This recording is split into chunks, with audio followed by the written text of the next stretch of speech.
MVP, could another one be coming? And the WNBA scoring leader, A'ja Wilson, she is stopping by the show. How is she feeling about her Aces heading into the playoffs? NBA Today starts right now. As for the NBA, all eyes are on New York today. The Board of Governors has convened, and the biggest story in the league right now is what will happen with Kawhi Leonard and the Clippers. Last week, the Pablo Torre Finds Out podcast reported that Kawhi had a $28 million no-show endorsement deal with the now bankrupt company Aspiration. Clipper Governor Steve Ballmer, he says the team has followed all league rules, and when he spoke with our Ramona Shelburne last week, said, quote, "I'd want the league to investigate and take it seriously." So today, we heard from NBA Commissioner Adam Silver for the first time on this. Let's take a listen together. When the podcast came out, it was news to me. I'd frankly never heard of the company Aspiration before, and I'd never heard a whiff of anything around an endorsement deal with Kawhi or anything around engagement with the Los Angeles Clippers. So it was all new to me. I heard it. I saw some of the follow-up information. We spoke internally. Rick Buchanan, our general counsel, is here, who oversees any investigations. Rick had a conversation with Steve Ballmer, and we quickly concluded this was something that rose to the level that necessitates an investigation. In fact, one that's done outside of our office at Wachtell Lipton, New York law firm that we've used in the past for for investigations like this, is overseeing it. And again, I would also say I've been around the league long enough in different permutations of allegations and accusations that I'm a big believer in due process and fairness, and you need to now let the investigation run its course. The public at times reaches conclusions that later turn out to be completely false. And so I would want anybody else in situation Mr. Ballmer is in now, or Kawhi Leonard for that matter, to be treated the same way I would want to be treated if people were making allegations against me. So the answer is, we're not a court of law at the end of the day either, that we have broad authority to look at all information and to weigh it accordingly.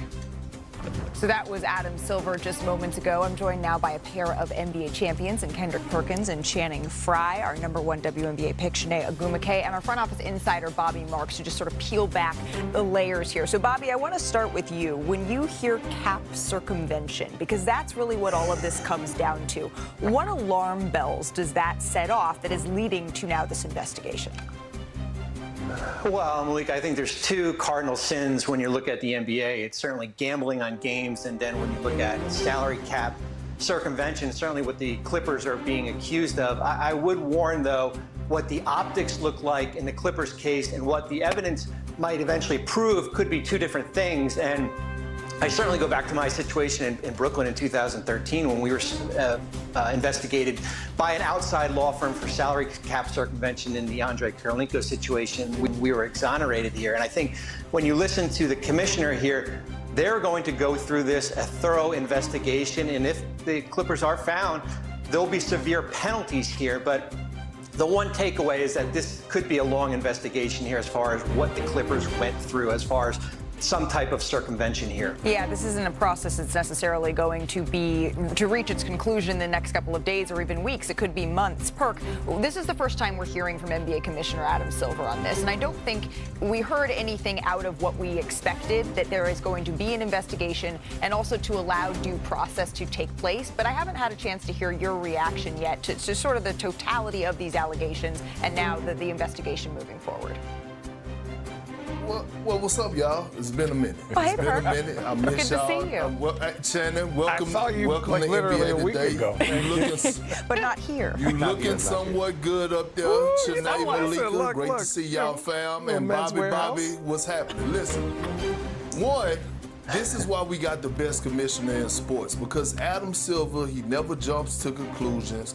And like he said in this interview, we're going to go through the process, and to be fair to Steve Ballmer and Kawhi Leonard. Now, if they come out throughout the investigation and these allegations are true, I have a problem. Now, we know that the Clippers, they love Kawhi Leonard dirty draws, and even the one that he wore last year. Okay, he is their biggest asset. You're supposed to protect your asset.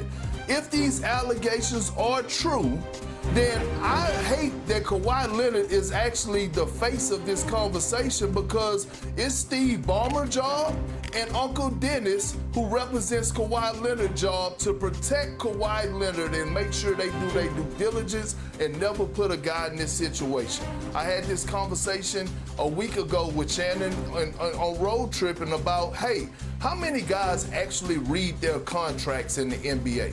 Shanae, did you read your contract in the WNBA? Absolutely. Malika, did you read your contract? You did? I was on the executive committee of the WNBPA. Yeah, but it's okay. I hear what you're saying. You get the point.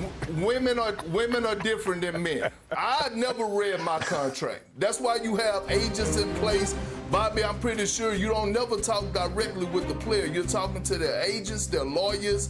All we do is sign the paperwork because we trust that the people that are representing us are going to put us in the right position and protect us. So if these allegations are true, I'm really pissed. I'm going to be really pissed off at one Steve Ballmer and one Uncle Dennis, who represents Kawhi, because they're supposed to protect him as the asset and the face of this organization. And Perk, there are a lot of unwritten rules when it comes to basketball. There are unwritten rules that you sort of understand as a professional when you sign on to do a deal. Some of the things that sort of jump out to me were the fact that, the company never announced that there was a marketing deal. One, him getting like 2 times, 3 times more than other celebrity endorsements. Like, there are a lot of fishy aspects here.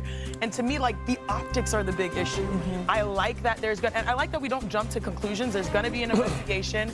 But yeah, I think this is one of those things that you have to bottle up, because these circumstances can get out of control if you're signing for an endorsement that you never really had to do anything for.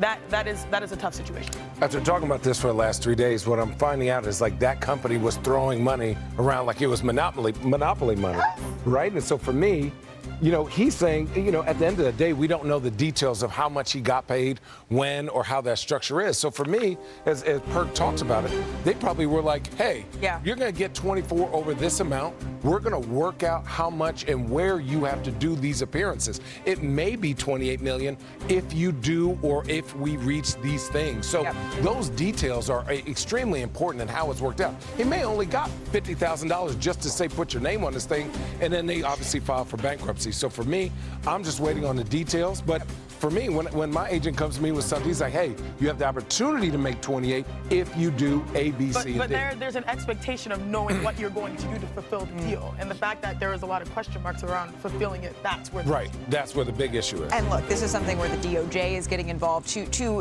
investigate the company aspiration and what exactly all was going on there. There are a lot of layers to all of this, and the Clippers and Steve Ballmer, they have denied vehemently any wrongdoing in all of this. And Adam Silver is saying, all right, let's let this due process play out. We will absolutely do that. But Bobby, there's a lot here to sort through. As fans at home are watching this and wondering what's the most important thing for us to watch and listen to, how should we feel today? Maybe as Shanae is saying, with so much information coming in and not a whole lot of solid facts, how should fans be walking away right now?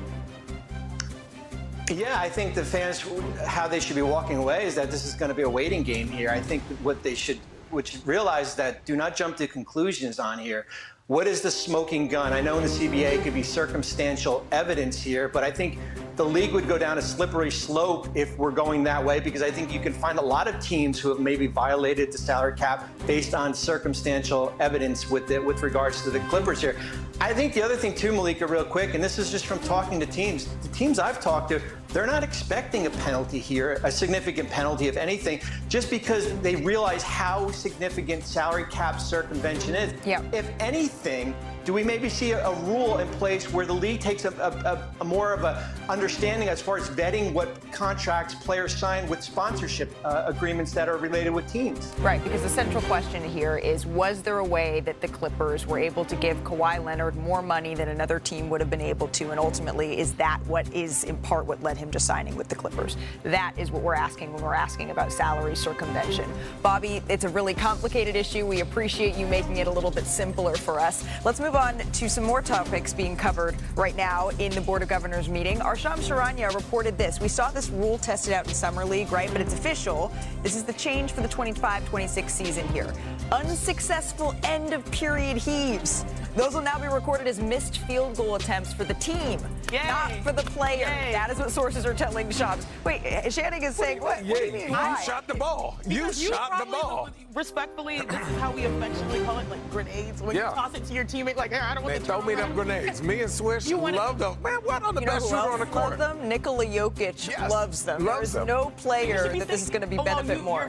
You're mad that if he knocks down the shot, then he doesn't get the credit? No, I'm saying who cares? Like, if you're that worried about your field goal percentage. But think about how often that ball goes in. Not that often, but you still want people playing to the final possession of a quarter, of a half. You should do that because you're getting paid to win the game. Take the shot. If that's an extra shot, do you think that everyone's taking it that serious? No, I don't think so. I've always some people can't shoot from the free throw line. Man, throw that thing I'm up there. very curious about this. I've always thought just take the shot. So what if your percentage goes down a teeny little bit? Jokic has done it. What do you think? Now this is an official league rule. I remember when Dwayne Wade, Bron down in Miami, they didn't take those last-second shots and they used to hold the ball. It was a ripple effect. We started doing it in Boston, and Doc Rivers called the meeting. He was like, hey, guys, no, we're not doing that. We're going to take these shots. Yeah. And I remember E. House, he was on the verge of hitting the record books in the Celtics history. He would not shoot those end of the quarter, end of the halftime type shots. Now let's pressure. You know, my favorite is the one where it's like, oh, 3, 2, 1. Oh, now, right? As soon as the buzzer goes off, I'm going to take that shot. That makes me so mad.